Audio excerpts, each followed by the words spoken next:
E agora você acompanha pela Rádio Rio de Janeiro o programa Estudo das Obras de André Luiz. Vamos refletir sobre o livro Nosso Lar. Produção e apresentação, Tereza Cristina e Marco Antônio.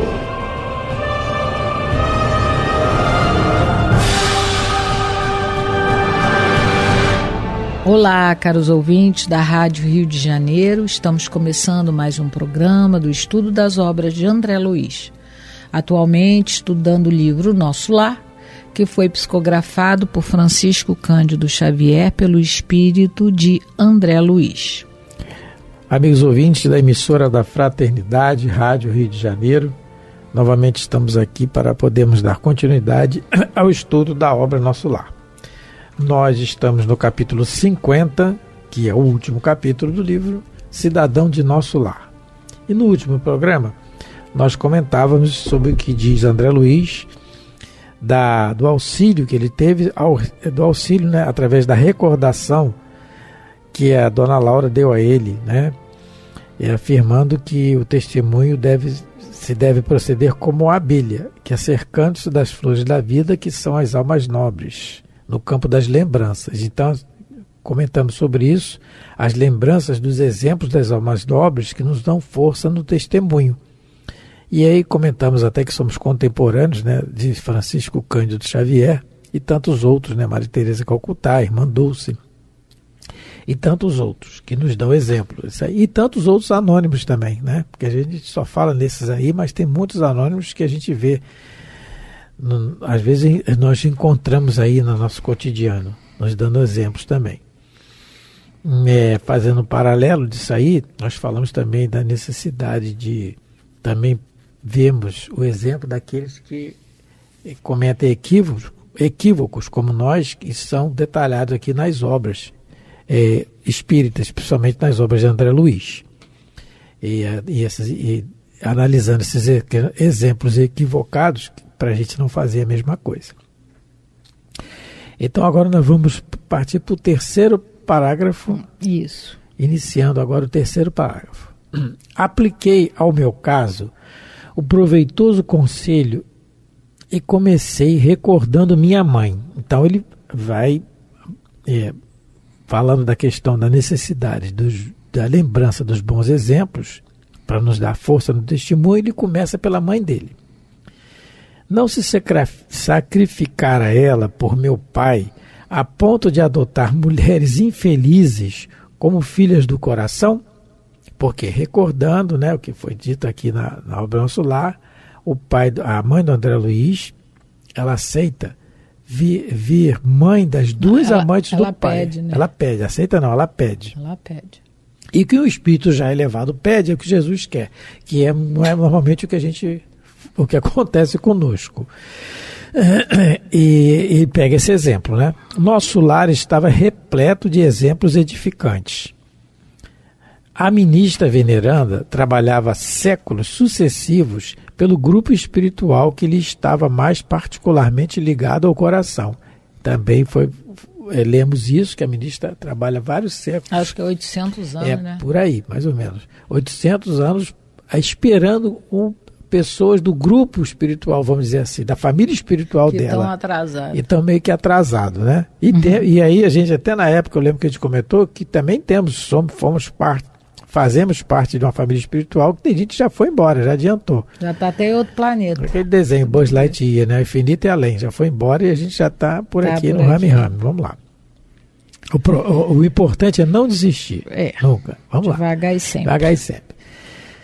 Narcisa sacrificava-se nas câmaras para obter endosso espiritual de regresso ao mundo em tarefa de auxílio. Também a enfermeira Narcisa, né? Veneranda pediu 10 anos a ela de serviços. E ela deu lá 10 anos, milhares de bônus para ajudar os filhos. Exatamente.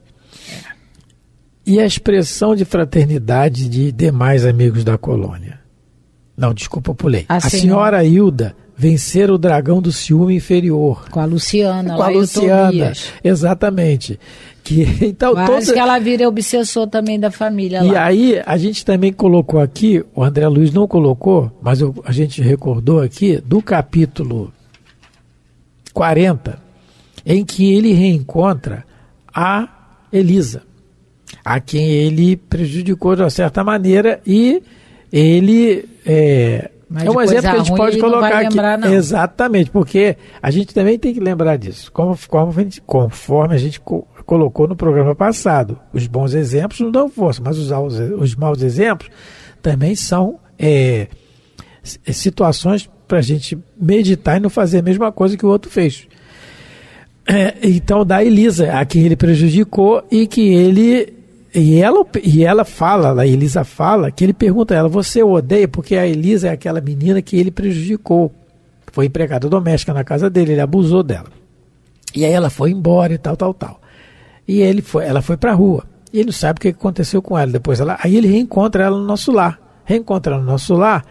Ela não sabe que é ele que está falando, mas ele sabe quem é ela. E ele pergunta a ela, que ela fala dele, né? Ela fala dele e tal, e ele pergunta a ela, e você o odeia? Aí ela falou assim, para odiá-lo tenho que odiar a mim mesma. Então ela dá um grande exemplo para ele, né? Dá um grande exemplo para ele, e isso tocou muito nele. E ele fala que se compromete a cuidar dela. Então também foi um exemplo. E mais adiante, então, continuando aqui a leitura. E a expressão de fraternidade dos demais amigos da colônia. Clarencio me acolhera com devotamento de pai. A mãe de Lísias me recebera como filho, Tobias como irmão.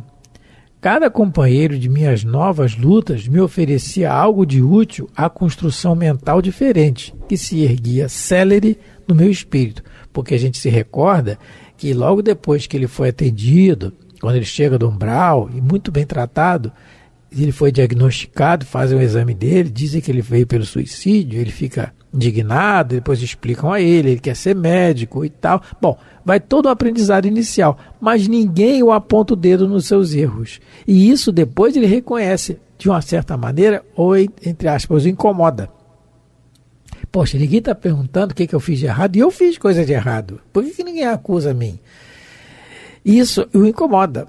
Não é? O que ele está dizendo aqui do Clarencio, da mãe de Lísias, é aquilo que Jesus nos fala. Quem bater numa face oferecer a outra face, a face da compreensão, a face do perdão, a face do entendimento, que ninguém o cobrou. E aí, essa não cobrança o incomodava, tanto que ele fala, todo mundo me recebeu bem aqui, não é? Quem sou eu agora para fazer o contrário aqui? Com a minha ex-esposa. Mais um pouquinho, Tereza? Procurei...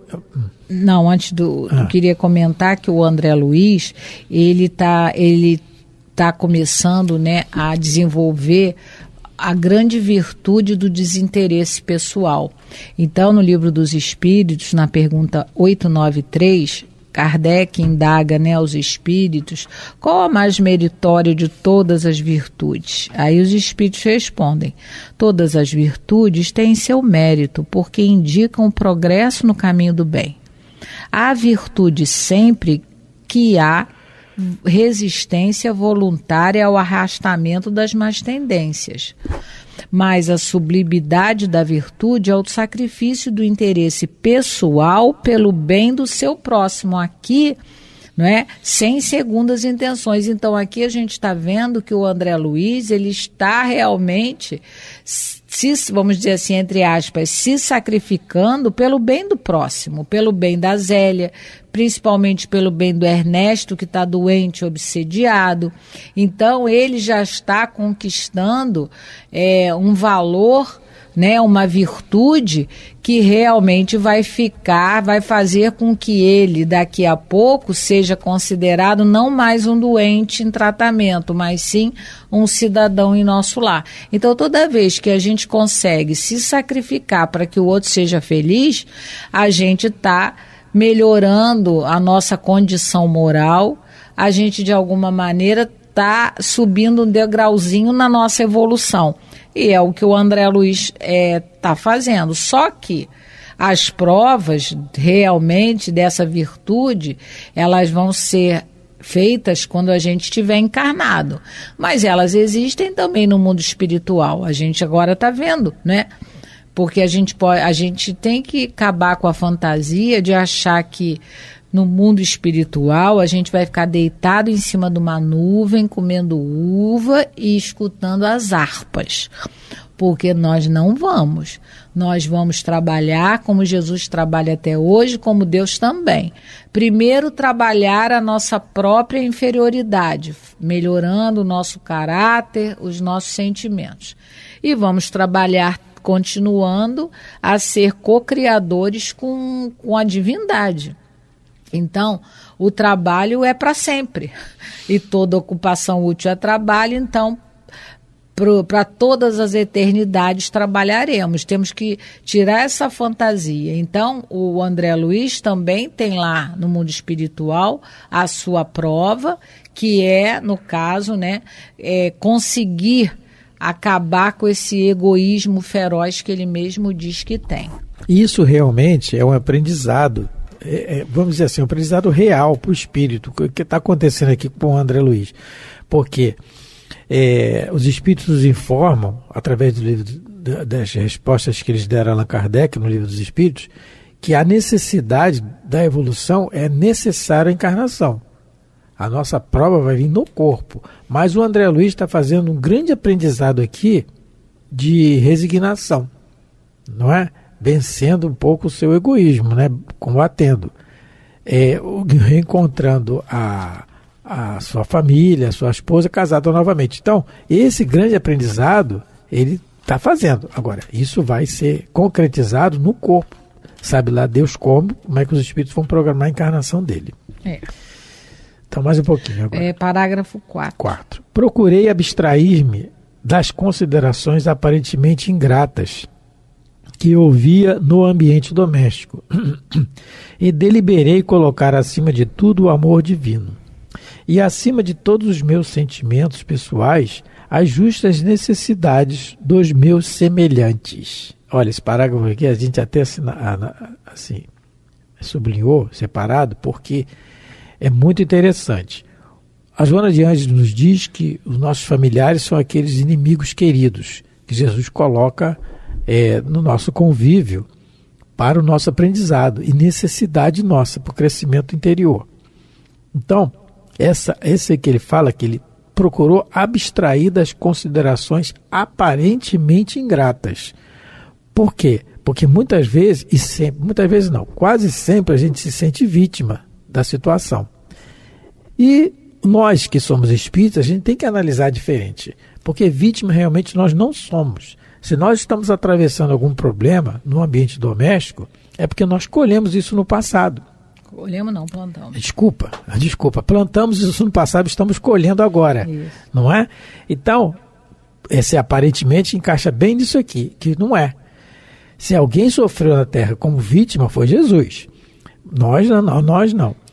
E deliberou colocar acima de tudo o amor divino. Porque se nós estamos passando por aquela situação, é o raciocínio, gente. Eu estou falando, a gente está falando aqui porque a gente pensa. Porque na hora do testemunho a coisa muitas vezes é diferente. A gente reage diferente. Então, colocar o amor de Deus acima dos sentimentos pessoais, dos sentimentos de mágoa, de raiva, não é? De tristeza. Treinar, colocar o amor divino ali. Por quê? Nós temos um Pai que nos ama, que é Deus. E conhece todos os nossos problemas. Conhece tudo.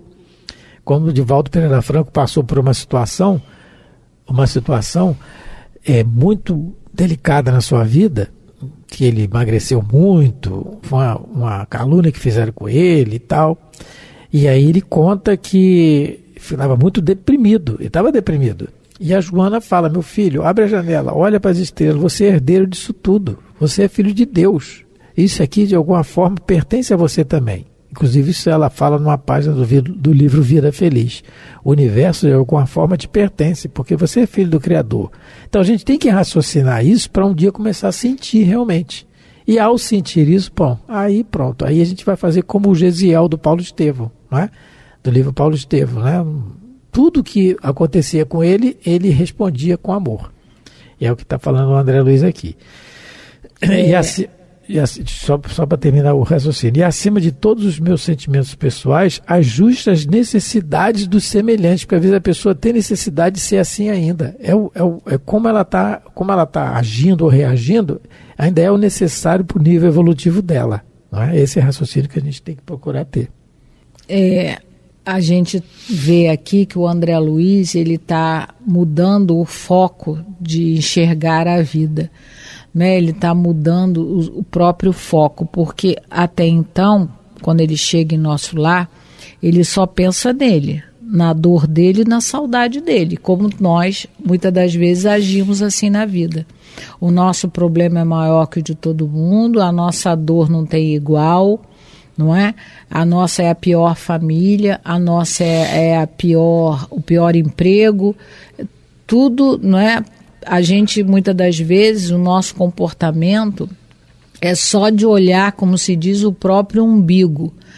A gente não consegue tirar o olhar do umbigo, quer dizer, né, achando que só nós sofremos no universo, e não consegue enxergar a dor do outro. O André Luiz aqui, não é, graças a Deus, após todo o aprendizado feito em nosso lar, ele está conseguindo a duras penas, porque ele está sofrendo, mas ele está conseguindo tirar, né, a visão, aquela visão egoísta dele de só achar que ele é o maior sofredor do mundo. E aí ele está começando a ver que o verdadeiro amor e único é o amor de Deus, incondicional para nós, como o de Jesus também. Então a gente é sempre amado. Mesmo que não tenhamos nenhum encarnado perto de nós, a gente tem que pensar que a gente, por Deus e por Jesus, é amado e que todos temos problemas aqui na Terra.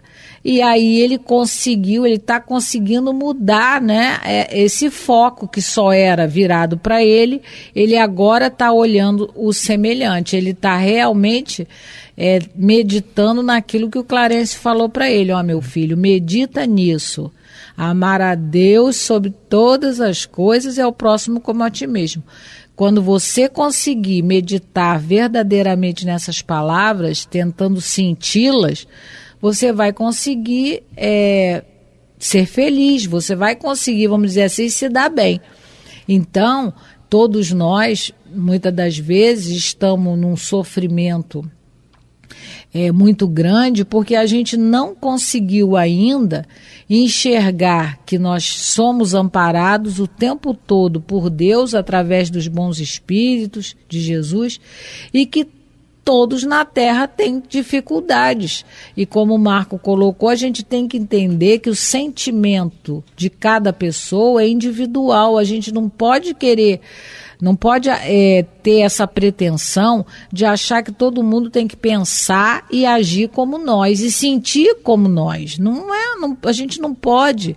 A gente tem esse hábito. Por que a gente faz isso? Porque a gente sempre só pensou em nós mesmos. Nós só pensamos em nós mesmos em muitas encarnações pretéritas. Agora é um aprendizado novo, aí é difícil a gente aceitar que o outro, ele tem livre-arbítrio, ele tem o sentimento diferente do meu, ele tem valores cultivados em outras encarnações que são diferentes do meu. Porque quando a gente tem essa compreensão, a gente passa a exigir menos. E aqui ele começando a raciocinar desse jeito, ele agora já está exigindo menos da Zélia, né, do comportamento dela. Ele está compreendendo que ela é uma irmã, né, uma filha de Deus como ele, uma irmã que está tentando acertar. E aí o respeito aumenta, não é? A fraternidade aumenta. É muito bonito esse parágrafo, né, para a gente meditar. O final do livro Nosso Lar está assim, em cima do aprendizado contra o egoísmo, né? Todo, né, como a Teresa está colocando. E aí mais um pouquinho? Vamos lá. No meu cansaço. Peraí que eu me perdi aqui. No meu cansaço, procurei o apartamento do enfermo, cujo estado se agravava de momento a momento. Agora vem mais uma paulada na cabeça dele, olha só. Zélia amparava-lhe a fronte e dizia, banhada em lágrimas. Então a gente está vendo a cena, né? O Ernesto com a cabecinha no colo da Zélia e amparada. Ernesto, tem pena de mim, querido. Quem tinha que ter isso é a Tereza, mas eu estou lendo. Tem pena de mim, querido. Não me deixes só. Que será de mim se me faltares? Acho que o André Luiz, ele omitiu aqui um pedaço da frase. Ela devia estar falando assim, Ernesto, tem pena de mim, meu amor. Esse querido aqui também, meu amor. Aquela mala do meu marido morreu, agora você tem que ficar comigo. Imagina o André Luiz ouvindo isso. Que será de mim? Porque ele pode ter falado isso. É que ele não botou aqui. Que me faltares. O doente acariciava-lhe as mãos e respondia com imenso afeto, apesar da forte dispneia.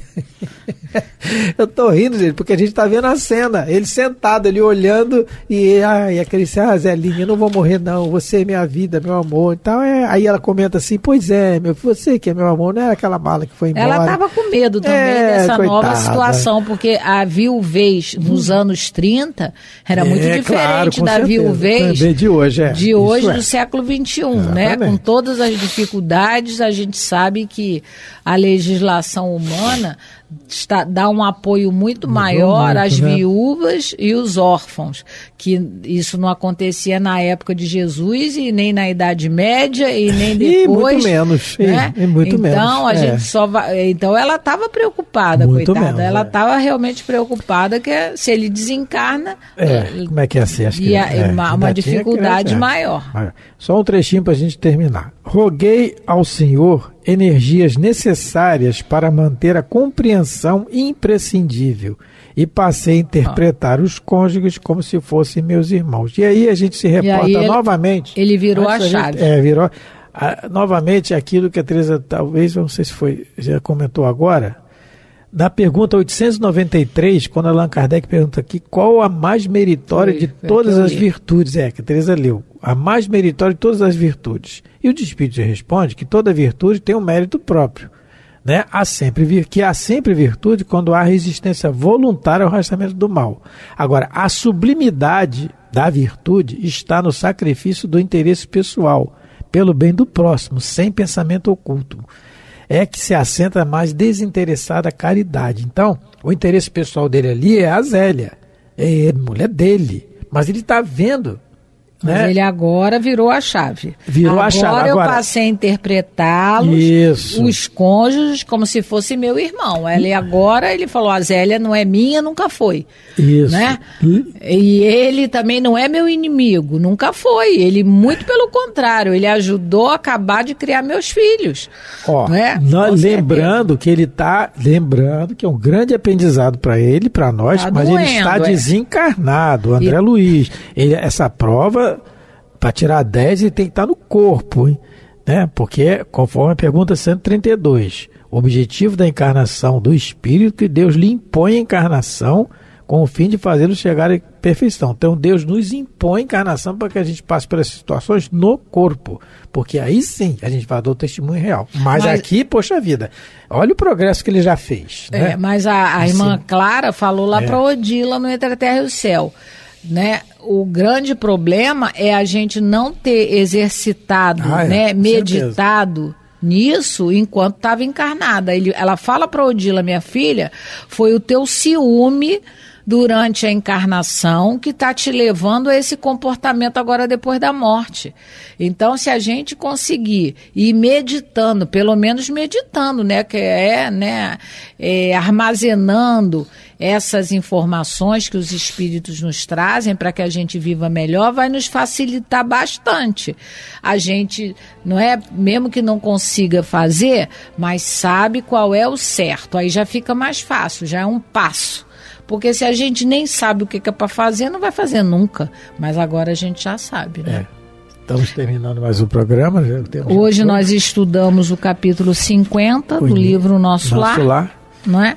Muito obrigado a todos pela atenção, pelo carinho. Fiquem com Deus. Muita paz de Jesus a todos vocês. Fiquem com Deus. A Rádio Rio de Janeiro apresentou o programa Estudo das Obras de André Luiz. Produção e apresentação: Tereza Cristina e Marco Antônio.